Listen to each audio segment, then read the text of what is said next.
नमस्कार, मैं ओमदेव। आज हम हैं नोएडा में, हमारे साथ है रामकिशोर बोध जी। रामकिशोर बोध जी बीएसपी में प्रभारी रहे हैं एक ज़िले में, और आजकल नोएडा में रह करके जो सोशल वर्क कर रहे हैं। बसपा की जो सीटें आई हैं 3 राज्यों में, इस विषय पे हम बात करेंगे। जैसे छत्तीसगढ़ हो गया, राजस्थान हो गया, मध्य प्रदेश हो गया, यहाँ पर बीएसपी का काफ़ी अच्छा वोट बैंक था।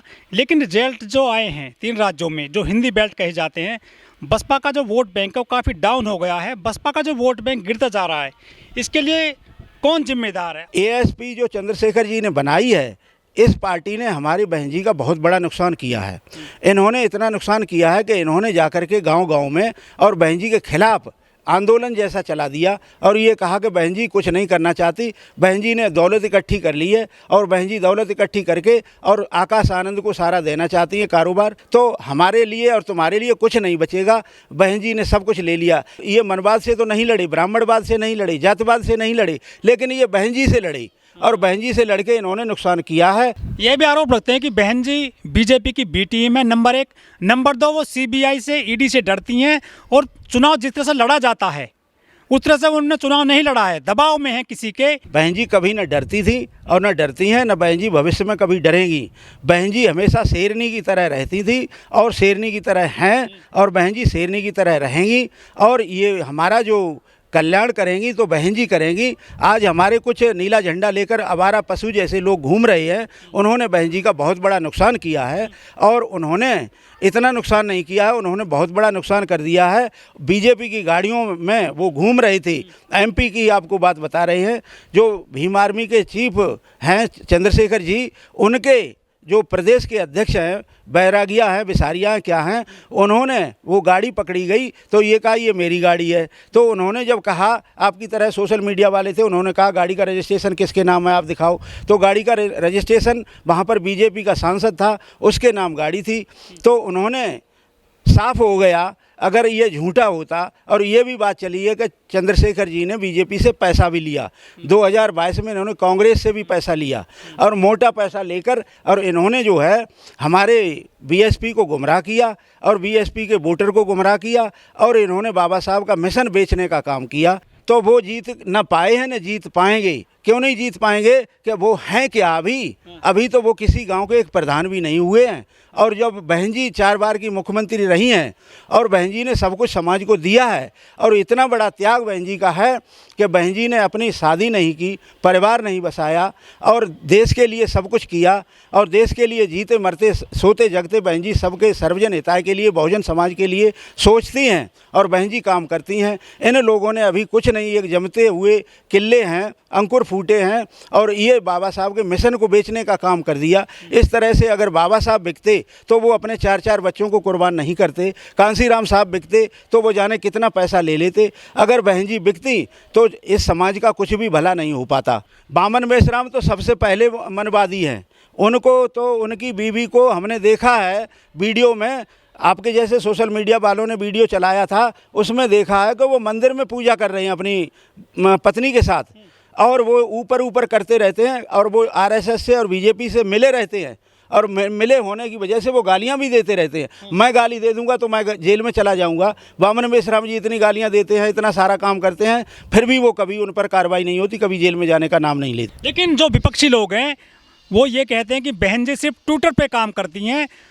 4 साल 9 महीने ऑफिस में रहती हैं, कार्यकर्ता ऑफिस में रहते हैं, कैडर कैंप नहीं करते हैं, चुनाव से 3 महीने पहले फील्ड में आते हैं, रैली करते हैं, सिर्फ चले जाते हैं। ऐसे सत्ता में नहीं आएंगे कभी बहन जी? बहन जी का कहीं पर भी हम कोई फॉल्ट नहीं कह सकते हैं। बहन जी हमारी नहीं आती हैं, बहन जी ऐसा कहते हैं। बहन जी सड़क पर खूब आती हैं, और ना आती हैं तो बहन जी का ट्वीट भी इतना भारी होता है कि हमारे लिए वो एक बहुत बड़ा काम करता है। लेकिन सर, बीजेपी 24 घंटे 12 महीने चुनावी मोड में रहती है, वो सड़क पर निकलते हैं। इस तरह बीएसपी के कार्यकर्ता कहाँ काम करते हैं जिससे कि वो जीत जाएं?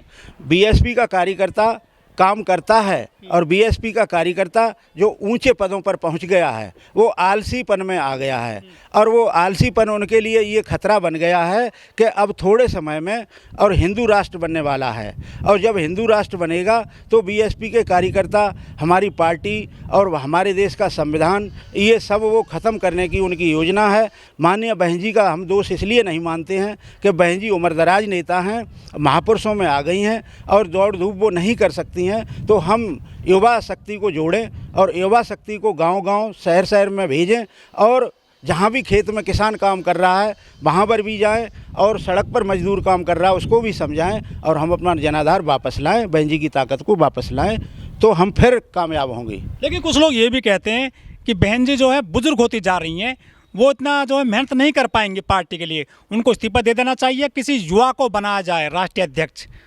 देश में बहुत लाखों युवा हैं, उनको पार्टी की जो है सत्ता सौंपी जाए, मतलब कमान सौंपी जाए। बीएसपी की जो आज हालत है, 3 राज्यों में 10 में से 2 सीटें रह गई हैं। आखिर बीएसपी का इतना वोट बैंक गिरा क्यों? कहाँ खामी देखते हैं? किन किन लोगों की खामियां हैं?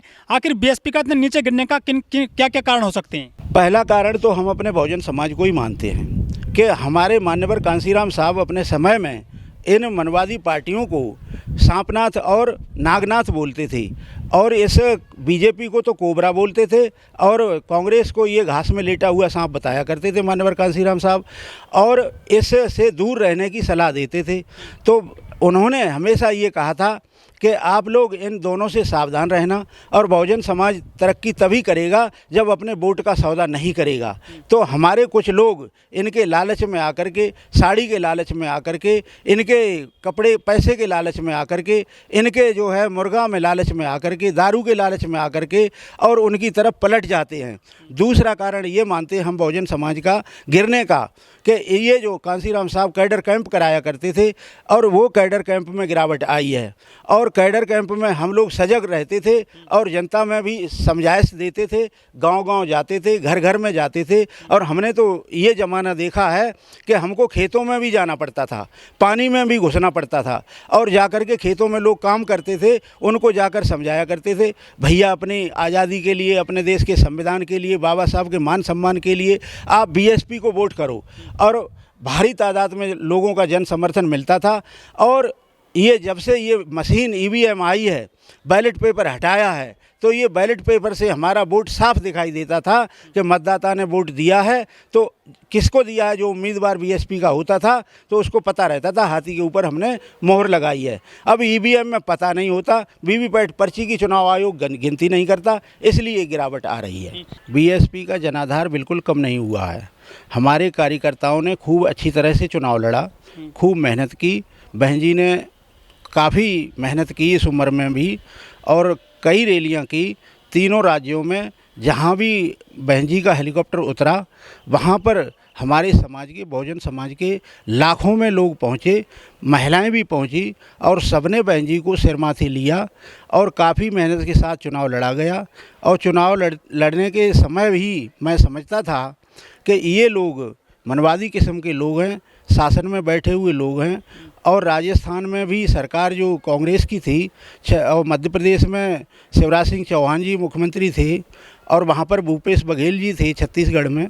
तो इन लोगों की मानसिकता सबकी एक ही है कि बीएसपी को ख़त्म करना चाहिए, बहुजन की राजनीति को ख़त्म करना चाहिए। इसलिए ख़त्म करना चाहिए कि ये लोग जब पढ़ लिख गए हैं, बाबा साहब के संविधान के तहत पढ़ लिख करके इन्होंने अपना कुछ बच्चों को भी पढ़ा लिखा लिया है, कुछ अपनी गाड़ियां भी ले ली हैं, कुछ अच्छे मकान भी बना लिए हैं, कुछ अच्छे कपड़े भी पहनने लगे हैं। तो इनकी सोच तो ये थी कि हमारे लोगों के पहले ज़माने में ये लोग आज़ादी से पहले हमारे लोगों के गले में हड़िया और कमर में झाड़ू बांधा करते थे, जंगलों में हम लोग रहा करते थे।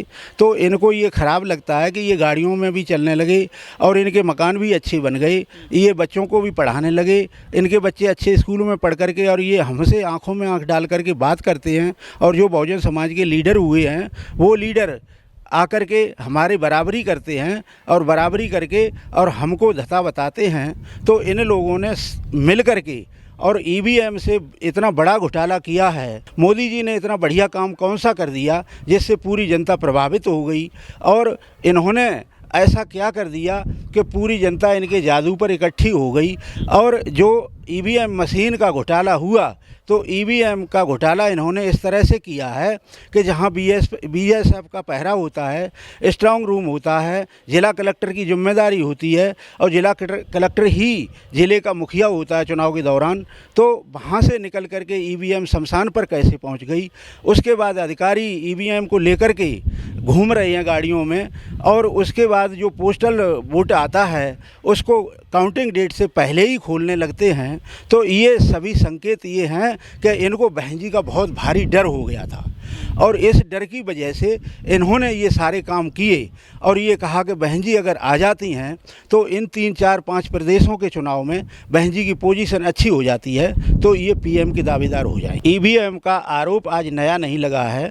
ईवीएम का आरोप 2014 में ही जब मोदी जी चुनाव लड़ रही थी और ये कह रहे थे कि अच्छे दिन आएंगे, गरीबों के खाते में 15 लाख रुपया भेजा जाएगा और हम सबको 2 करोड़ नौकरियां मिलेंगी, उसके बाद महंगाई पर रोक लगेगी और सारे काम मैं ऐसे करूंगा जो किसी ने नहीं किया है। तो मोदी जी ने वो करके दिखाया जो किसी ने वाकई में नहीं किया है।